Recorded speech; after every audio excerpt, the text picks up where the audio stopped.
کے ہاتھوں مارا جائے گا۔ کہاں سے لاؤں میں ہمت، یا اللہ کہاں سے لاؤں؟ اسے تو کہہ دیا ہے میں نے، پر کوئی کیسے اپنی محبت کسی دوسرے کے حوالے کر سکتا ہے؟ میں کیسے کروں گا ماہی کو حارث کے حوالے؟ مجھے ساری زندگی دونوں کو ساتھ میں دیکھنا پڑے گا۔ پھر اس کی نظر سائیڈ میں پڑے گجرے پر پڑتی ہے۔ اس کی خواہش اب ہمیشہ اس کے دل میں ہی رہے گی، ماہی اب کسی اور کے لیے سجے گی سنورے گی۔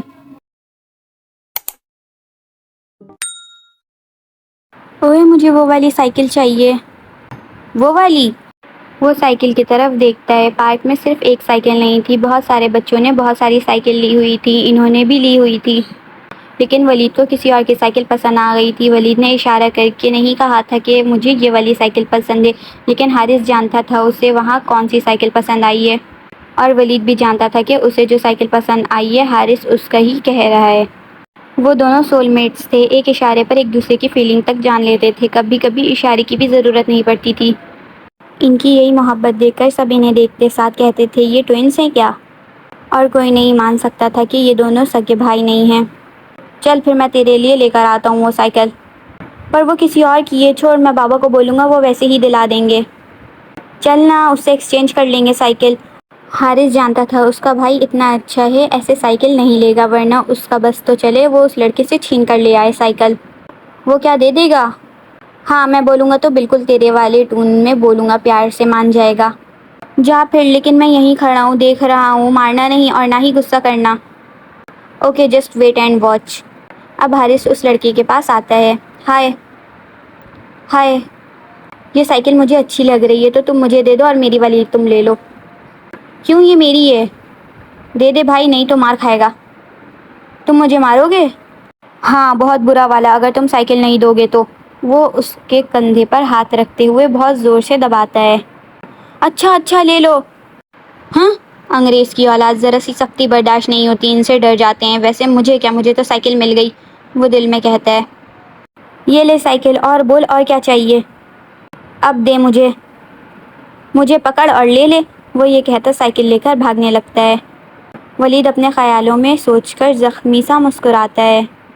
ابھی اگر صرف ماہی شادی سے انکار کرتی تو میں حارث سے کہتا اوئے مجھے وہ والی ماہی چاہیے، اور ولید کو ولید والے ٹون کا کہتا، اپنے والے ٹون استعمال کرتا اور پھر مجھے تنگ کرتا۔ وہ جب UK سے آئے تھے تو یہی سوچ کر آئے تھے، پر یہاں تو سب کچھ الٹا ہو گیا تھا۔ Time skip. ایک بار پھر سوچ لو۔ سوچ لیا، مجھے حارث چاہیے۔ مایو کا فنکشن گھر پر ہی رکھا گیا تھا کیونکہ مایو کا فنکشن میں زیادہ لوگ کی دعوت نہیں تھی، اور ماہی کو ابھی کچھ دیر پہلے ہی نیچے لایا گیا تھا، اور ماہی ولید کا سوچتی ہے کہ وہ کچھ کرے گا، اور ماہی کو ابھی گھونگھٹ اسی لیے اڑایا گیا تھا کیونکہ ابھی نکاح نہیں ہوا تھا ماہی کا۔ آج مائیوں میں پہلے ہی نکاح ہوگا، پھر بعد میں مائیوں کی ساری رسمیں ہوں گی۔ دہن سب پریشان ہو کر ولید کو بلا رہے ہوتے ہیں کہ نکاح بھی کرنا ہے اور رسمیں بھی، اسی لیے جلدی کرو، تو ولید کو موقع نہیں ملتا حارث سے بات کرنے کا، اسی لیے اب وہ بھی نیچے آ جاتا ہے۔ اتنی دیر کر دی ہے تم نے ولید آنے میں کب تمہیں بھیجی تھی اوپر تیار ہونے؟ مجھے آپ لوگوں سے بہت ضروری بات کرنی ہے۔ حارث تم بھی ادھر آؤ۔ وہیں سے بول، کان کھلے ہیں میرے۔ اوہ بیٹا، تمہیں بھی ابھی ضروری بات کرنی ہے، پہلے نکاح ہو جائے پھر کرتے رہیں گے ہم ضروری بات، بھاگے تھوڑی نہ جا رہے ہیں۔ ماہی بھی یہاں سانس روکے بیٹھی تھی کہ ولید کیا سب کے سامنے انکار کر دے گا، اتنی ہمت ہے اس میں؟ میں آپ سب کو بتانا چاہتا ہوں کہ ماہی کا دولہا میں نہیں حارث ہے۔ واٹ؟ اب حارث اٹھ کر ولید کے پاس آتا ہے۔ باقی سب تو بعد میں اپنا ری ایکشن دیں گے، یہاں حارث یہ سن کر آنکھ بگولا ہو رہا تھا۔ دیکھ میری خاطر، تیرا دماغ تو جگہ پر ہے نا، کیا بک رہا ہے؟ کیا میری خاطر؟ دیکھ، ولید اس کا ہاتھ پکڑتا اس کو سائڈ پر لے کر جاتا ہے۔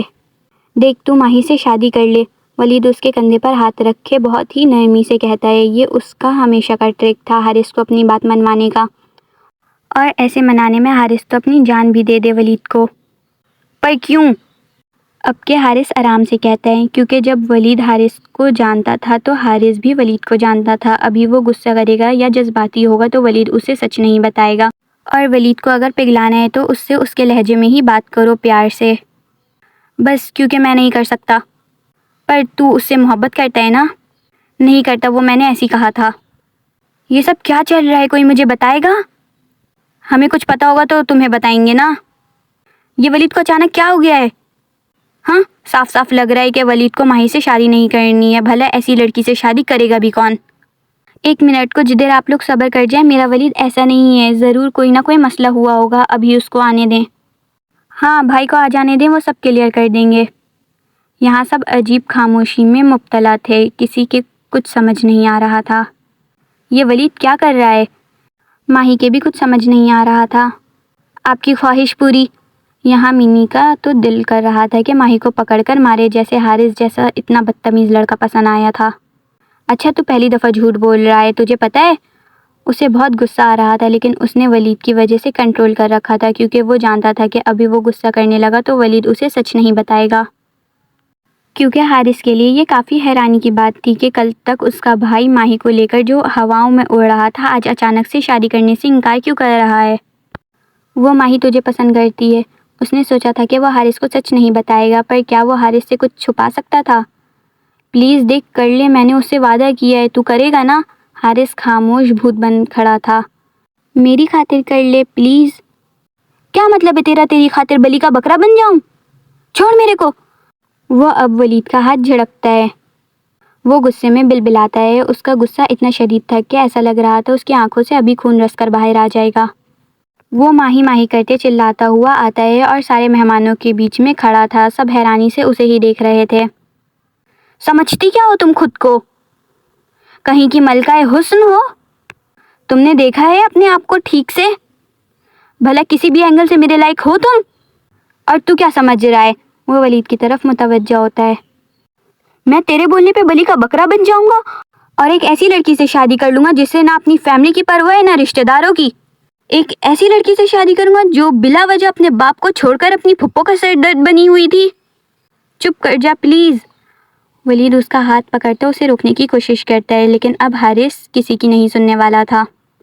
ماہی تو سن اپنی جگہ کھڑی تھی۔ کیا یہ حارث تھا؟ یہ حارث بول رہا تھا؟ اسے اپنے سماعتوں میں گونجے آواز پر یقین نہیں آ رہا تھا۔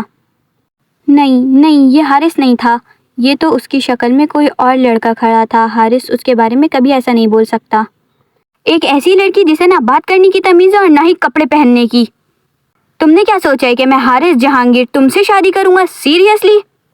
تو چپ ہو رہا ہے یا نہیں؟ نہیں، آج میں تیری بھی نہیں سنوں گا، مجھے آج کسی کو کسی کی اوقات دکھانی ہے۔ یہ کہنا تھا اور ولید نے حارث کے منہ پر چماٹ مار دیا تھا۔ 2 سیکنڈ کے لیے وہاں سناٹا سا چھا گیا، سب حارث کو دیکھ رہے تھے۔ لیکن دوسرے ہی پل حارث اپنی لال غصے سے بھری نظریں ولید کی طرف کرتا ہے۔ اب کیا ان دونوں بھائیوں کے بیچ ایک لڑکی آئے گی؟ ماہی مجھے لگتا ہے تمہیں اس وقت روم میں جانا چاہیے، منی حارث کا غصہ دیکھ کر ماہی کے لیے پریشان ہوتی کہتی ہے۔ پھر وہ اپنا رخ دوبارہ ماہی کی طرف کر لیتا ہے۔ یو نو وٹ، میں تمہیں اپنی بھابھی بھی تسلیم نہ کرتا اگر ولید کو تم سے محبت نہ ہوتی تو۔ اس پر ولید کے تھپڑ کا کوئی اثر نہیں ہوا تھا، یوں بول لو الٹا اثر ہو گیا تھا کہ اس کا غصے میں مزید اضافہ ہو گیا تھا۔ کیا تم نے کبھی اپنے آپ کو غور سے دیکھا ہے کہ تم ہو کیا؟ یو نو وٹ، تم میرے لائق نہیں ہو، میرے کیا تم تو میرے بھائی کے بھی لائق نہیں ہو۔ جو لڑکی آدھی رات کو باہر جانے کا بولے اور وہ بھی صرف اسی لیے کیونکہ اسے نیند نہیں آ رہی تھی۔ حارث جہانگیر کی لینگویج میں ایسی لڑکیوں کو آوارن کہتے ہیں، اور حارث کسی بھی آوارن لڑکی کو ڈیزرو نہیں کرتا ہے۔ حارث ایک اچھی سلجھی ہوئی معصوم شریف لڑکی کو ڈیزرو کرتا ہے۔ چپ کر جا پلیز۔ یہاں ولید کی حالت خراب ہو رہی تھی، کیا کرے وہ؟ ایک طرف اس کی دھڑکن تھی تو دوسری طرف اس کا دل۔ اب پھپھو آ کر حارث کو چماٹ مار دیتی ہیں۔ کب سے دیکھ رہی ہوں میں تمہیں، تم کب سے الٹا سیدھا بکواس کیے جا رہے ہو؟ حارث اپنی لال غصے سے بھری نظریں پھپھو کی طرف کرتا ہے۔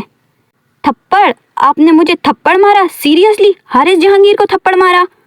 وہ اس تھپڑ کو برداشت نہیں کر پاتا ہے اور پھپھو کو پیچھے کی طرف دھکا دیتا ہے۔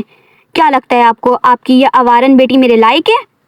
آپ اپنی اس آوارن بیٹی کی وجہ سے مجھے تھپڑ ماریں گے اور میں تھپڑ کھا لوں گا؟ وہ کسی بھوکے شیر کی طرح گھراتا ہوا ماہی کی پھپھو کی طرف بڑھ رہا تھا۔ اینڈ دین سامنے حارث کی ماما آ جاتی ہیں۔ بیٹا کیا ہو گیا ہے تمہیں؟ وہ اس کے بازو سے اسے پکڑ کر روکتے ہوئے کہتی ہیں۔ یہ پاگل ہو گئے، اس کو مینٹل ہاسپٹل پہنچا دو۔ ارشد صاحب اپنی وائف کو سنبھالتے چلاتے ہیں۔ اینڈ دین یہاں مہر منی اور ماہی کی طرف آتی کہتی ہے، بھائی بہت غصے میں لگ رہے ہیں، یہ کچھ الٹا سیدھا نہ کریں، اس سے پہلے ہمیں ماہی کو روم میں لے کر جانا ہوگا۔ ہاں صحیح کہہ رہی ہو۔ اب مہر اور منی ماہی کو اوپر روم میں لے جانے لگتی ہیں اور ماہی ان کے ساتھ چلی جاتی ہے کیونکہ اس کو آج زندگی کا سب سے بڑا صدمہ لگا تھا کہ وہ کبھی یقین بھی نہیں کر سکتی تھے کہ اس کا اتنا اچھا دوست، کرائم پارٹنر، اس کی محبت اس کے بارے میں ایسا کچھ بولے گا۔ وہ تو اتنا اچھا تھا، ولید سے زیادہ اچھا تھا، اسے سمجھتا تھا، اس کی ہیلپ کرتا تھا، اسے تو ماہی کے ٹام بوائے ہونے پر بھی کوئی مسئلہ نہیں ہوتا تھا، تو اب وہ ایسا کیوں کہہ رہا تھا؟ ہر کوئی شیر ہوتا ہے، لیکن جب اسے کسی اپنے بہت عزیز جس پر وہ سب سے زیادہ بھروسہ کرتا ہو اس کی طرف سے چوٹ لگتی ہے نا تو وہ برداشت نہیں کر پاتا ہے۔ ایسے ہی کچھ ابھی ماہی کے ساتھ ہو رہا تھا۔ ماما آپ بیچ میں نہ آئے ورنہ میں بھول جاؤں گا کہ آپ میری ماما ہیں۔ اب حارث کے ڈیڈ حارث کا بازو پکڑ کر تیز سے اپنی طرف کرتے ہیں۔ یہ تماشا لگا کر تم کیا ثابت کرنا چاہتے ہو؟ اپنی ماما سے بدتمیزی کر رہے ہو۔ اب ولید ماہی کو روم میں جاتا دیکھ لیتا ہے تو وہ بھی اس کے پیچھے جانے لگتا ہے اور یہ حارث دیکھ لیتا ہے۔ اگر تو اوپر گیا نا تو اچھا نہیں ہوگا۔ اس کی غصے سے بھری نظریں ولید پر ٹکی تھی۔